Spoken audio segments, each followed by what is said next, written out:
ನಮ್ಮ ಜೊತೆಗೆ ಶಾಸಕರಾದಂತ ಎಸ್.ಆರ್. ವಿಶ್ವನಾಥ್ ಅವರು ಇದ್ದಾರೆ. ಅವ್ರ ಜೊತೆ ಮಾತಾಡ್ತಾ ಹೋಗ್ತೀನಿ. ಸರ್, ಇವತ್ತು ಪ್ರತಿಭಟನೆಗೆ ತಾವು ಕೂಡ ಹೋಗ್ತಾ ಇದ್ದೀರಿ. ಸೊ ಈ ಪ್ರತಿಭಟನೆಯ ಉದ್ದೇಶ ಏನು, ಯಾಕೆ ಈ ಪ್ರತಿಭಟನೆ ಮಾಡ್ತಾ ಇದ್ದೀರಿ? ಪ್ರಮುಖವಾಗಿ ಎರಡು ಉದ್ದೇಶ. ಒಂದು, ಘನವೆತ್ತ ರಾಜ್ಯಪಾಲರು ಏನು ಜಂಟಿ ಅಧಿವೇಶನದಲ್ಲಿ ಭಾಷಣವನ್ನು ಮಾಡಿ ಹೊರಟಂತ ಸಂದರ್ಭದಲ್ಲಿ ಕಾಂಗ್ರೆಸ್ನ ಶಾಸಕರು ನಡ್ಕೊಂಡಂತ ಗೂಂಡಾಗಿರಿ ಮತ್ತು ಅವ್ಯಾಚ್ಯ ಶಬ್ದಗಳಿಂದ ರಾಜ್ಯಪಾಲರಿಗೆ ಬೈದಿರ್ತಕ್ಕಂಥದ್ದು, ಪ್ರತಿಭಟನೆ ಮಾಡಿರ್ತಕ್ಕಂಥದ್ದು, ಅವ್ರು ಹೋಗೋದಕ್ಕೆ ಅಡ್ಡಗಟ್ಟಿ ಅಕ್ಷರಶಃ ಅವರ ಮೇಲೆ ಹಲ್ಲೆ ಮಾಡತಕ್ಕಂಥ ಪ್ರಯತ್ನ, ನೂಕುನುಗ್ಗಲು ಎಲ್ಲವನ್ನು ಕೂಡ ಮಾಡದ ಸಂದರ್ಭದಲ್ಲೂ ಕೂಡ ಯಾರು ಮಾಡಿದ್ರು ಆ ಶಾಸಕರನ್ನ ಇಲ್ಲಿವರೆಗೂ ಕೂಡ ಸಸ್ಪೆಂಡ್ ಮಾಡಲಿಲ್ಲ ಸ್ಪೀಕರ್ ಅವರು. ಅದನ್ನು ಕಾದಿರಿಸಿದ್ದೀವಿ ಅಂತ ಹೇಳ್ತಾ ಇದ್ದಾರೆ. ಎರಡನೇದು, ಈ ಕಾಂಗ್ರೆಸ್ ಸರ್ಕಾರ ನಡೆದುಕೊಂಡಂಥ ರೀತಿ ಬಹುಶಃ ಇತಿಹಾಸದಲ್ಲಿ ನನಗೆ ಜ್ಞಾಪಕ ಇರೋ ರೀತಿಯಲ್ಲಿ ಇದು ಮೊದಲನೇ ಬಾರಿಗೆ ರಾಜ್ಯಪಾಲರ ಮೇಲೆ ಈ ಥರ ಅನುಚಿತವಾಗಿ ನಡ್ಕೊಂಡಿರ್ತಕ್ಕಂಥದ್ದು. ಸೊ ಕಾಂಗ್ರೆಸ್ ಸರ್ಕಾರ ಬೇಷರತ್ ಕ್ಷಮಾಪಣೆಯನ್ನು ಕೇಳಬೇಕು ರಾಜ್ಯಪಾಲರಿಗೆ, ಮತ್ತು ಕರ್ನಾಟಕದ ಜನತೆಯ ಕ್ಷಮಾಪಣೆಯನ್ನು ಕೇಳಬೇಕು ಅಂತಕ್ಕಂಥ ಒತ್ತಾಯವನ್ನು ಮಾಡಿ. ಒಂದು. ಎರಡನೇದು, ಅಬಕಾರಿ ಸಚಿವರಾಗಿರ್ತಕ್ಕಂಥ ತಿಮ್ಮಾಪುರ ಅವ್ರ ಮೇಲೆ ಅನೇಕ ಬಾರಿ ಲಂಚವನ್ನು ತಗೊಂತಾ ಇದ್ದಾರೆ ಅಂತೇಳಿ ಬೇರೆ ಬೇರೆ ಸಂದರ್ಭದಲ್ಲಿ ಹೇಳಿದ್ರು ಕೂಡ ಅವ್ರು ಒಂದು ರೀತಿ ಮೊಂಡು ಬಿದ್ದ ರೀತಿಯಲ್ಲಿ ಸಾಕ್ಷ್ಯಗಳನ್ನ ಕೊಡಿ ಈ ತರ ಹೇಳ್ಕೊಂಡು, ಅವ್ರು ಹೇಳೋದು ಆಡಿಯೋ ಸಾಕ್ಷಿನೇ ಅಲ್ಲ ಅಂತ. ಅಲ್ಲ ಇನ್ನೇನು ವಿಡಿಯೋ ಕೊಟ್ರೆ ಅದನ್ನು ಈಗ ಅಯ್ಯೆ ಅಂತಾರಲ್ಲ, ಈಗ ಏನ್ ಕೇಳಿದ್ರು ಅಯ್ಯೆ ಅಂತಾರೆ, ಇಲ್ಲ ನಕಲಿ ಅಂತ ಹೇಳ್ತಾರೆ.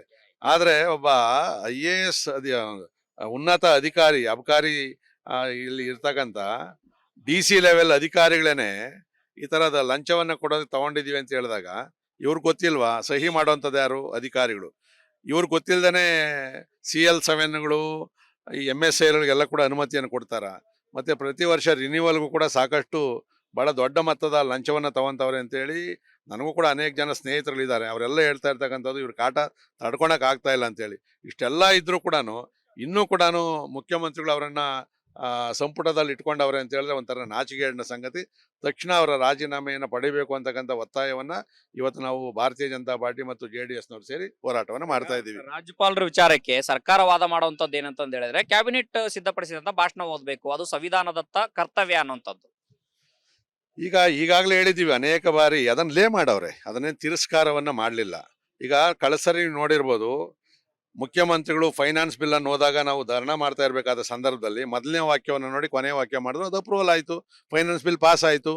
ಮತ್ತೆ ಒಂದ್ಸರಿ ರಾಷ್ಟ್ರಪತಿಗಳ ಅನುಮೋದನೆ ಆದಂಥ ಬಿಲ್ಲನ್ನು ರಾಷ್ಟ್ರಪತಿಗಳಿಂದ ನೇಮಕ ಆಗಿರ್ತಕ್ಕಂಥ ರಾಜ್ಯಪಾಲರು ವಿರುದ್ಧವಾಗಿ ಹೆಂಗೆ ಮಾತಾಡೋಕ್ಕಾಗ್ತದೆ? ಹೆಂಗೆ ಇವರು ಫಿಕ್ಸ್ ಮಾಡಕ್ಕೆ ನೋಡ್ತಾ ಇದ್ರು. ಅದರಲ್ಲಿ ಒಟ್ಟಾರೆ ಅವ್ರು ಇರ್ತಕ್ಕಂಥ ಅವ್ರು ಹೇಳಿದ್ರು ಕೆಲವು ಬದಲಾವಣೆ ಮಾಡಿಕೊಡಿ ಅಂತಂದ್ರೆ ಮಾಡಿಕೊಡಿಲ್ಲ. ಅಂದ್ರೆ ಇವ್ರು ಏನು ಹೇಳಿದ್ರು ಅದೆಲ್ಲ ಓದಬೇಕು ಅಂತ ಏನಿಲ್ಲ, ಲೇ ಮಾಡಿದ್ದಾರೆ, ಚರ್ಚೆ ಪ್ರಾರಂಭ ಆಗಿದೆ. ಸೊ ಇಷ್ಟು ಮಾತಕ್ಕೆ ಇವರು ರಾಷ್ಟ್ರಗೀತೆ ಆಡಲಿಲ್ಲ, ಸುಳ್ಳು. ರಾಷ್ಟ್ರಗೀತೆ ಜೈ ಹಿಂದ್ ಹೇಳಿದ ತಕ್ಷಣ ರಾಷ್ಟ್ರಗೀತೆ ಆಡ್ತಕ್ಕಂಥದ್ದು ಅವ್ರು ಹೇಳ್ಬೇಕಾ? ತಕ್ಷಣ ರಾಷ್ಟ್ರಗೀತೆನ ಆಡ್ಬೇಕಾಗಿತ್ತು. ಈಗ ಇದನ್ನ ಈ ತರ ತಿರ್ಚುವಂತ ಕೆಲಸವನ್ನು ಮಾಡ್ತಾ ಇದ್ದಾರೆ. ಇದು ಅಕ್ಷಮವಾದಂತ ಅಪರಾಧ. ಕಾಂಗ್ರೆಸ್ ಇತಿಹಾಸದಲ್ಲಿ ಅದೊಂದು ಕಪ್ಪು ಚುಕ್ಕೆಯಲ್ಲಿ ಬರೀತಕ್ಕಂಥದ್ದು. ರಾಜ್ಯಪಾಲರಿಗೆ ಅವರು ಅಡ್ಡಗಟ್ಟಿ ಮಾಡಿರ್ತಕ್ಕಂಥ ಅವ್ಯಾಚ್ಯ ಶಬ್ದ ನಿಲ್ಲಿಸಿರ್ತಕ್ಕಂಥದ್ದು ಮೊದಲನೇ ಬಾರಿಗೆ ಮಾಡಿರ್ತಕ್ಕಂಥದ್ದು. ಮತ್ತೊಂದು, ರಾಜೀಗೌಡ ಬಂಧನ ಆಗಿದೆ ಸರ್, ಆ ವಿಚಾರಕ್ಕೆ. ರಾಜೀಗೌಡ ಬಂಧನ, ಅವನೇನು ಬಹಳ ದೊಡ್ಡ ವ್ಯಕ್ತಿ ಅಲ್ಲ, ಅವ್ನು ಮಾತಾಡೋಂಥ ಅವಶ್ಯಕತೆನೂ ಇಲ್ಲ ಅಂತ ಅನ್ಕೊಂಡಿದ್ದೀನಿ. ಆದ್ರೂ ಕೂಡ ಒಬ್ಬ ಕರ್ತವ್ಯ ನಿರತ ಅಧಿಕಾರಿಗಳಿಗೆ ಮಾತಾಡ್ಲಿಲ್ಲ ಅಂದ್ರೂ ಕೂಡ ಅವನು ಇಷ್ಟು ದಿವಸ ತಪ್ಪಿಸ್ಕೊಂಡಲ್ಲ. ಇದಕ್ಕೆ ಮುಖ್ಯ ಕಾರಣ, ವಿಳಂಬಕ್ಕೆ ಕಾರಣ ಏನು? ಈಗ ರಾಜೀವ್ ಗೌಡ ಬರೀ ಶಿಡ್ಲಘಟ್ಟದಲ್ಲಿ ಇದ್ದ, ಈಗ ಅವ್ನು ರಾಜ್ಯ ಮಟ್ಟದ ಲೀಡರ್ ಮಾಡಾಕಿದ್ವಿ ನಾವೆಲ್ಲ ಕೂಡ. ಅವನಿಗೆ ಆವತ್ತೇ ಬಂಧಿಸ್ಬೇಕಾಗಿತ್ತು. ಯಾಕಂದ್ರೆ ಎಂತೆಂಥ ಅಪರಾಧಿಗಳನ್ನು 2 ದಿನದಲ್ಲಿ ಬಂಧಿಸ್ತಕ್ಕಂಥ ರಾಜ್ಯ ಸರ್ಕಾರ ಡಕಾಯಿತಿ ಮಾಡಿದ್ದ 100 ಕೋಟಿ ಡಕಾಯಿತಿ ಮಾಡಿದಂಥ ಡಕಾಯಿತಿನ 2 ದಿನದಲ್ಲಿ ಹಿಡಿತಕ್ಕಂಥ ಬಹಳ ಸಮರ್ಥವಾಗಿರ್ತಕ್ಕಂಥ ಅಂತ ಗೃಹ ಸಚಿವರು ಇರ್ತಕ್ಕಂಥದ್ರಲ್ಲಿ ರಾಜೀವ್ ಗೌಡನನ್ನ 15 ದಿನ ಆದ್ರೂ ಬಂಧಿಸಕ್ಕಾಗಿಲ್ಲ ಅಂತಂದ್ರೆ, ಯಾಕಂದ್ರೆ ಇವ್ರ ಮನೆಯಲ್ಲೇ ಇಟ್ಕೊಂಡಿದ್ರಲ್ಲ, ಅವಮಾನ ಆಗೋದು ಕಾಂಗ್ರೆಸ್ ಸರ್ಕಾರಕ್ಕಲ್ಲ. ಕೊನೆಗೆ ಯಾರ ಮನೆಯಲ್ಲಿ ಸರ್? ಯಾರು ಅಲ್ಲಿ ನಮ್ಮ ಕೇಂದ್ರ ಇದು ರಾಜ್ಯ ಸಚಿವರು ಅವ್ರದೇ ಅಂತೇಳಿ ಹೇಳ್ತಾ ಇರ್ತಕ್ಕಂಥದ್ದು. ಬಹಳ ಜನ KH ಮುನಿಯಪ್ಪ ಅವರೇ ಅವರಿಗೆ ರಕ್ಷಣೆ ಕೊಟ್ಟಿರ್ತಕ್ಕಂಥದ್ದು ಅಂತಕ್ಕಂಥ ಮಾತನ್ನು ಕೂಡ ಹೇಳ್ತಾ ಇದ್ದಾರೆ. ಇದಾದ್ಮೇಲೆ ಮಂಗಳೂರಲ್ಲಿ ಯಾರ ಮನೆಯಲ್ಲಿದ್ದ ಇವನು? ಕಾಂಗ್ರೆಸ್ ನಾಯಕರ ಮನೆಯಲ್ಲೇ ಇದ್ದಿದ್ದು, ಅವ್ರ ಗಾಡಿಯಲ್ಲೇ ಹೋಗಿರ್ತಕ್ಕಂಥದ್ದು. ಅಂದ್ರೆ ನೀವು ಕಾಂಗ್ರೆಸ್ ಸರ್ಕಾರದಲ್ಲಿ ರಕ್ಷಣೆಯನ್ನು ಕೊಟ್ಬಿಟ್ಟು ಪೊಲೀಸನ್ನು ಅರೆಸ್ಟ್ ಮಾಡೋದ್ರೆ ಎಲ್ಲಿ ಮಾಡಕ್ಕಾಗ್ತದೆ? ಮಂಗಳೂರಲ್ಲಿ ಯಾರು ರಕ್ಷಣೆ ಕೊಟ್ಟಿದ್ರು ಸರ್, ತಮಗೇನ್ ಮಾಹಿತಿ ಇದೆ? ನನಗೆ ಮಾಹಿತಿ ಇಲ್ಲ. ಅಲ್ಲೊಬ್ಬ ಉದ್ಯಮಿ, ಅವನು ಕಾಂಗ್ರೆಸ್ಸಿನ ಬೆಂಬಲಿತ ಉದ್ಯಮಿ ಅಂತ ಹೇಳಿರ್ತಕ್ಕಂಥದ್ದು, ಹೆಸರು ಗೊತ್ತಿಲ್ಲ. ಇದು ಕಾಂಗ್ರೆಸ್ನ ನಾಯಕರೇ ರಾಜೀವ್ ಗೌಡಗೆ ಏನು ಅವರಿಗೆ ರಕ್ಷಣೆ ಕೊಟ್ಟಿದ್ರು ಅನ್ನೋ ಮಾತನ್ನ ಎಸ್.ಆರ್. ವಿಶ್ವನಾಥ್ ಅವರು ಆಡಿರುವಂತದ್ದು. ಕ್ಯಾಮ್ರಾ ಪರ್ಸನ್ ವಿನಾಯಕ್ ಜೊತೆ ಹನುಮಂತ ದುರ್ಗದ ಆರ್ ಕನ್ನಡ, ಬೆಂಗಳೂರು. ನಮ್ಮ ಜೊತೆಗೆ ಶಾಸಕರಾದಂತ ಎಸ್.ಆರ್. ವಿಶ್ವನಾಥ್ ಅವರು ಇದ್ದಾರೆ. ಅವ್ರ ಜೊತೆ ಮಾತಾಡ್ತಾ ಹೋಗ್ತೀನಿ. ಸರ್, ಇವತ್ತು ಪ್ರತಿಭಟನೆಗೆ ತಾವು ಕೂಡ ಹೋಗ್ತಾ ಇದ್ದೀರಿ. ಸೊ ಈ ಪ್ರತಿಭಟನೆಯ ಉದ್ದೇಶ ಏನು, ಯಾಕೆ ಈ ಪ್ರತಿಭಟನೆ ಮಾಡ್ತಾ ಇದ್ದೀರಿ? ಪ್ರಮುಖವಾಗಿ ಎರಡು ಉದ್ದೇಶ. ಒಂದು, ಘನವೆತ್ತ ರಾಜ್ಯಪಾಲರು ಏನು ಜಂಟಿ ಅಧಿವೇಶನದಲ್ಲಿ ಭಾಷಣವನ್ನು ಮಾಡಿ ಹೊರಟಂತ ಸಂದರ್ಭದಲ್ಲಿ ಕಾಂಗ್ರೆಸ್ನ ಶಾಸಕರು ನಡ್ಕೊಂಡಂತ ಗೂಂಡಾಗಿರಿ ಮತ್ತು ಅವ್ಯಾಚ್ಯ ಶಬ್ದಗಳಿಂದ ರಾಜ್ಯಪಾಲರಿಗೆ ಬೈದಿರ್ತಕ್ಕಂಥದ್ದು, ಪ್ರತಿಭಟನೆ ಮಾಡಿರ್ತಕ್ಕಂಥದ್ದು, ಅವ್ರು ಹೋಗೋದಕ್ಕೆ ಅಡ್ಡಗಟ್ಟಿ ಅಕ್ಷರಶಃ ಅವರ ಮೇಲೆ ಹಲ್ಲೆ ಮಾಡತಕ್ಕಂಥ ಪ್ರಯತ್ನ, ನೂಕುನುಗ್ಗಲು ಎಲ್ಲವನ್ನು ಕೂಡ ಮಾಡಿದ ಸಂದರ್ಭದಲ್ಲೂ ಕೂಡ ಯಾರು ಮಾಡಿದ್ರು ಆ ಶಾಸಕರನ್ನ ಇಲ್ಲಿವರೆಗೂ ಕೂಡ ಸಸ್ಪೆಂಡ್ ಮಾಡಲಿಲ್ಲ ಸ್ಪೀಕರ್ ಅವರು. ಅದನ್ನು ಕಾದಿರಿಸಿದ್ದೀವಿ ಅಂತ ಹೇಳ್ತಾ ಇದ್ದಾರೆ. ಎರಡನೇದು, ಈ ಕಾಂಗ್ರೆಸ್ ಸರ್ಕಾರ ನಡೆದುಕೊಂಡಂಥ ರೀತಿ ಬಹುಶಃ ಇತಿಹಾಸದಲ್ಲಿ ನನಗೆ ಜ್ಞಾಪಕ ಇರೋ ರೀತಿಯಲ್ಲಿ ಇದು ಮೊದಲನೇ ಬಾರಿಗೆ ರಾಜ್ಯಪಾಲರ ಮೇಲೆ ಈ ಥರ ಅನುಚಿತವಾಗಿ ನಡ್ಕೊಂಡಿರ್ತಕ್ಕಂಥದ್ದು. ಸೊ ಕಾಂಗ್ರೆಸ್ ಸರ್ಕಾರ ಬೇಷರತ್ ಕ್ಷಮಾಪಣೆಯನ್ನು ಕೇಳಬೇಕು ರಾಜ್ಯಪಾಲರಿಗೆ, ಮತ್ತು ಕರ್ನಾಟಕದ ಜನತೆಯ ಕ್ಷಮಾಪಣೆಯನ್ನು ಕೇಳಬೇಕು ಅಂತಕ್ಕಂಥ ಒತ್ತಾಯವನ್ನು ಮಾಡಿ. ಒಂದು. ಎರಡನೇದು, ಅಬಕಾರಿ ಸಚಿವರಾಗಿರ್ತಕ್ಕಂಥ ತಿಮ್ಮಾಪುರ ಅವ್ರ ಮೇಲೆ ಅನೇಕ ಬಾರಿ ಲಂಚವನ್ನು ತಗೊಂತಾ ಇದ್ದಾರೆ ಅಂತೇಳಿ ಬೇರೆ ಬೇರೆ ಸಂದರ್ಭದಲ್ಲಿ ಹೇಳಿದ್ರು ಕೂಡ ಅವ್ರು ಒಂದು ರೀತಿ ಮೊಂಡು ಬಿದ್ದ ರೀತಿಯಲ್ಲಿ ಸಾಕ್ಷ್ಯಗಳನ್ನ ಕೊಡಿ ಈ ತರ ಹೇಳ್ಕೊಂಡು, ಅವ್ರು ಹೇಳೋದು ಆಡಿಯೋ ಸಾಕ್ಷಿನೇ ಅಲ್ಲ ಅಂತ. ಅಲ್ಲ ಇನ್ನೇನು ವಿಡಿಯೋ ಕೊಟ್ರೆ ಅದನ್ನು ಈಗ ಅಯ್ಯೆ ಅಂತಾರಲ್ಲ, ಈಗ ಏನ್ ಕೇಳಿದ್ರು ಅಯ್ಯೆ ಅಂತಾರೆ, ಇಲ್ಲ ನಕಲಿ ಅಂತ ಹೇಳ್ತಾರೆ. ಆದ್ರೆ ಒಬ್ಬ IAS ಉನ್ನತ ಅಧಿಕಾರಿ, ಅಬಕಾರಿ ಇಲ್ಲಿ ಇರ್ತಕ್ಕಂಥ DC ಲೆವೆಲ್ ಅಧಿಕಾರಿಗಳೇನೆ ಈ ತರದ ಲಂಚವನ್ನ ಕೊಡೋದಕ್ಕೆ ತಗೊಂಡಿದೀವಿ ಅಂತ ಹೇಳಿದಾಗ ಇವ್ರು ಗೊತ್ತಿಲ್ವಾ? ಸಹಿ ಮಾಡುವಂಥದ್ದು ಯಾರು? ಅಧಿಕಾರಿಗಳು.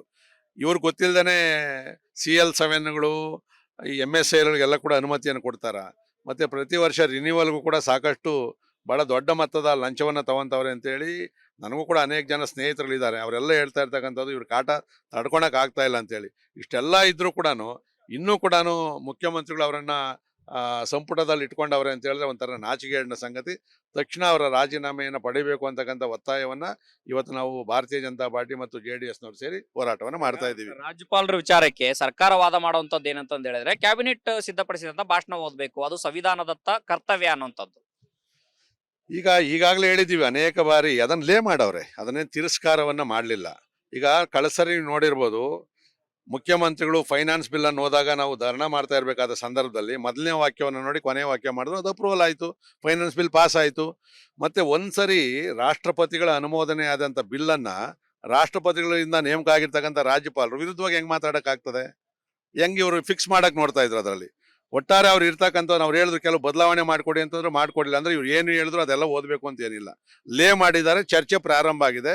ಸೊ ಇಷ್ಟು ಮಾತಕ್ಕೆ ಇವರು ರಾಷ್ಟ್ರಗೀತೆ ಆಡಲಿಲ್ಲ, ಸುಳ್ಳು.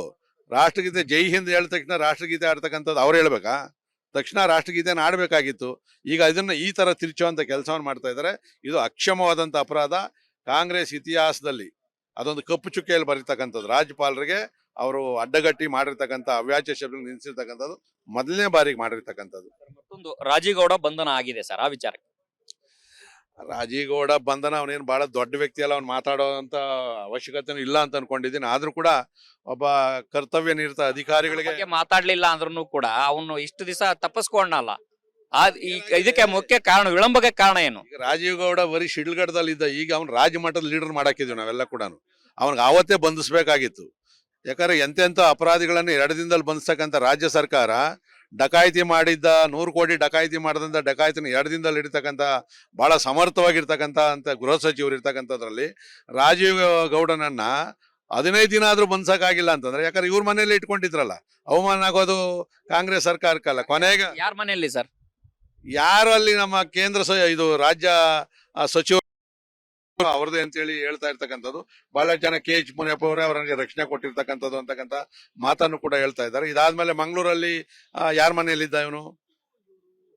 ಕಾಂಗ್ರೆಸ್ ನಾಯಕರ ಮನೆಯಲ್ಲೇ ಇದ್ದಿದ್ದು, ಅವ್ರ ಗಾಡಿಯಲ್ಲೇ ಹೋಗಿರ್ತಕ್ಕಂಥದ್ದು. ಅಂದ್ರೆ ನೀವು ಕಾಂಗ್ರೆಸ್ ಸರ್ಕಾರದಲ್ಲಿ ರಕ್ಷಣೆಯನ್ನು ಕೊಟ್ಬಿಟ್ಟು ಪೊಲೀಸನ್ನು ಅರೆಸ್ಟ್ ಮಾಡೋದ್ರೆ ಎಲ್ಲಿ ಮಾಡಕ್ಕಾಗ್ತದೆ? ಮಂಗಳೂರಲ್ಲಿ ಯಾರು ರಕ್ಷಣೆ ಕೊಟ್ಟಿದ್ರು ಸರ್, ತಮಗೇನ್ ಮಾಹಿತಿ ಇದೆ? ನನಗೆ ಮಾಹಿತಿ ಇಲ್ಲ. ಅಲ್ಲೊಬ್ಬ ಉದ್ಯಮಿ, ಅವನು ಕಾಂಗ್ರೆಸ್ಸಿನ ಬೆಂಬಲಿತ ಉದ್ಯಮಿ ಅಂತ ಹೇಳಿರ್ತಕ್ಕಂಥದ್ದು, ಹೆಸರು ಗೊತ್ತಿಲ್ಲ. ಇದು ಕಾಂಗ್ರೆಸ್ನ ನಾಯಕರೇ ರಾಜೀವ್ ಗೌಡಗೆ ಏನು ಅವರಿಗೆ ರಕ್ಷಣೆ ಕೊಟ್ಟಿದ್ರು ಅನ್ನೋಂತ ಮಾತನ್ನ SR ವಿಶ್ವನಾಥ್ ಅವರು ಆಡಿರುವಂತದ್ದು. ಕ್ಯಾಮ್ರಾ ಪರ್ಸನ್ ವಿನಾಯಕ್ ಜೊತೆ ಹನುಮಂತ ದುರ್ಗದ ಆರ್ ಕನ್ನಡ, ಬೆಂಗಳೂರು.